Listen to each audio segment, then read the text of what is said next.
പഴങ്ങൾ കഴിക്കുന്നത് കൊണ്ട് ധാരാളം പോഷക ഗുണങ്ങൾ നമുക്ക് ലഭിക്കും എന്ന് ഇന്ന് മിക്കവർക്കും അറിയാം.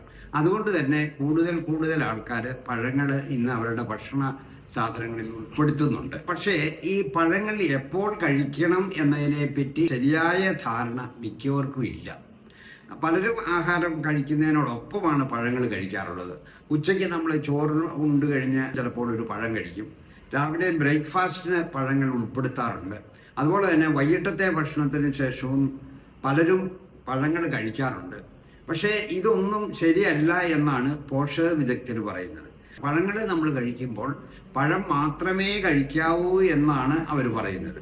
അതായത് മറ്റ് ആഹാര പദാർത്ഥത്തോടൊപ്പം പഴങ്ങൾ നമ്മൾ കഴിക്കാതിരിക്കുന്നതാണ് നല്ലത് എന്നാണ് പോഷക വിദഗ്ധർ പറയുന്നത്.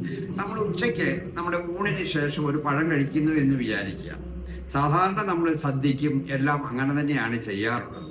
അങ്ങനെ ചെയ്യുമ്പോൾ ഈ പഴങ്ങൾ പെട്ടെന്ന് ദഹിക്കും. അതായത് അത് ദഹിക്കാൻ കൂടുതൽ സമയം എടുക്കാറില്ല. അപ്പോൾ വയറിനകത്ത് മറ്റ് ആഹാര സാധനങ്ങളുടെ മുകളിൽ ഈ പഴങ്ങൾ ദഹിച്ച് അവിടെ കിടക്കും. അങ്ങനെ ദഹിച്ച് കിടക്കുമ്പോൾ അത് ഫെർമെൻ്റ് ചെയ്യുവാനുള്ള സാധ്യത വളരെ കൂടുതലാണ്. അപ്പോൾ നമ്മൾ അങ്ങനെ ആഹാരം കഴിച്ചു കഴിയുമ്പോൾ ചിലപ്പോൾ കുറച്ച് കഴിയുമ്പോൾ നമുക്ക് വയറ് കമ്പിക്കുന്നു, വയറ്റിൽ ഗ്യാസ് കെട്ടിക്കിടക്കുന്നു. ഇങ്ങനെയുള്ള പല പ്രശ്നങ്ങൾക്കും അത് കാരണമാകാം. പിന്നെ ഏറ്റവും പ്രധാനപ്പെട്ട മറ്റൊരു കാര്യം, പഴങ്ങൾ നമ്മൾ മറ്റു ഭക്ഷണ സാധനങ്ങളോടൊപ്പം കഴിച്ചു കഴിഞ്ഞാൽ പഴങ്ങളിൽ നിന്ന് നമുക്ക് ലഭിക്കേണ്ട പോഷകങ്ങൾ നമ്മുടെ ശരീരത്തിലേക്ക് ശരിക്ക് ആഗിരണം ചെയ്യപ്പെടാതെ വരുന്നു. അത് വളരെ പ്രധാനപ്പെട്ട ഒന്നാണ്. പഴങ്ങളിലെ ഏറ്റവും പ്രധാനപ്പെട്ട മേന്മ നമുക്കത് കുക്ക് ചെയ്യേണ്ട കാര്യമില്ല.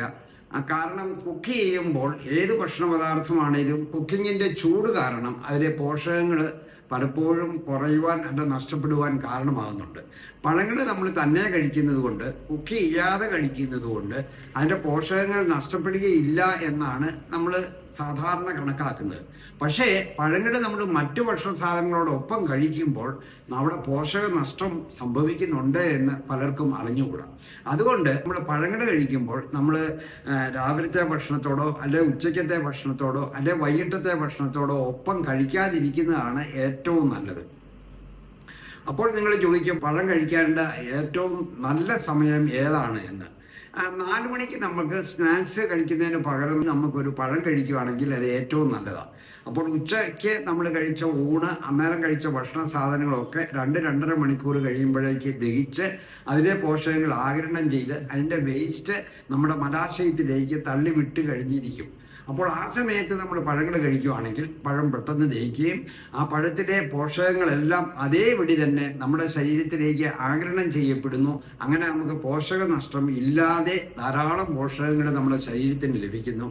അപ്പോൾ പഴങ്ങൾ കഴിക്കാൻ ഏറ്റവും പറ്റിയ ഒരു സമയം നമ്മൾ 4 മണിക്ക് കഴിക്കുക എന്നുള്ളതാണ്.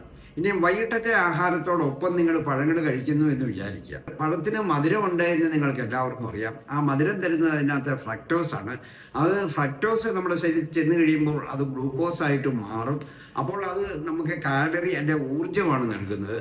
അപ്പോൾ നിങ്ങൾ വൈകിട്ട് രാത്രി ഭക്ഷണത്തോടൊപ്പം തന്നെ പഴങ്ങൾ കഴിച്ചു കഴിഞ്ഞാൽ ആ ഗ്ലൂക്കോസ് അല്ലെ ആ ഫ്രക്ടോസ് നമുക്ക് നമ്മുടെ കൊഴുപ്പായിട്ട് ശരീരത്തിലേക്ക് മാറാനുള്ള സാധ്യത കൂടുതലാണ്. കാരണം രാത്രിയിൽ നമുക്ക് കൂടുതൽ കാലറി ആവശ്യമില്ല.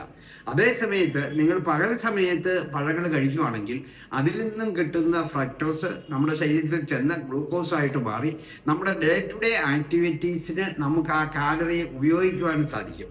അപ്പോൾ അങ്ങനെ പഴങ്ങൾ കഴിക്കുമ്പോൾ നമ്മൾ ഈ കാര്യങ്ങൾ ശ്രദ്ധിക്കുകയാണെങ്കിൽ നമുക്ക് പഴങ്ങളുടെ പോഷകങ്ങൾ നഷ്ടപ്പെടാതെ നമ്മുടെ ശരീരത്തിലേക്ക് ആഗിരണം ചെയ്യപ്പെടാൻ അത് വളരെയധികം സഹായിക്കും. അപ്പോൾ പഴങ്ങൾ കഴിക്കേണ്ട ഏറ്റവും ബെസ്റ്റ് ടൈം ഏതാണ് എന്ന് നിങ്ങൾക്ക് മനസ്സിലായി എന്ന് ഞാൻ വിശ്വസിക്കുന്നു. ഈ കാര്യം നിങ്ങൾ മറ്റുള്ളവർക്ക് പ്രയോജനപ്പെടുവാൻ വേണ്ടി മാക്സിമം ഷെയർ ചെയ്യുക. എൻ്റെ ചാനൽ സബ്സ്ക്രൈബ് ചെയ്തിട്ടില്ലെങ്കിൽ സബ്സ്ക്രൈബ് ചെയ്യുക. മറ്റൊരു വീഡിയോയുമായി നമുക്ക് വീണ്ടും കാണാം.